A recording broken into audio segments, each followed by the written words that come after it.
You pay your IT company every month. But do you know what they actually do? And no, sending an invoice doesn't count. Good IT happens before you ever notice there's a problem.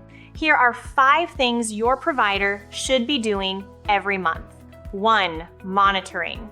Your provider should watch your system health 24/7.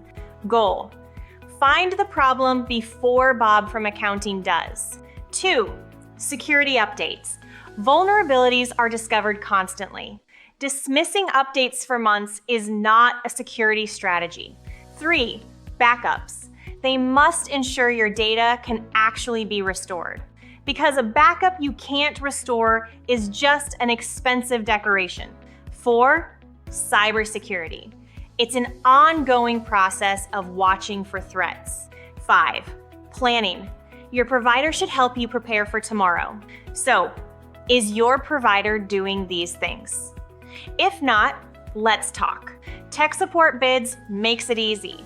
Post requirements and get competitive bids. Compare your options and choose the right partner for your business. Good IT prevents problems. And that's something worth paying for.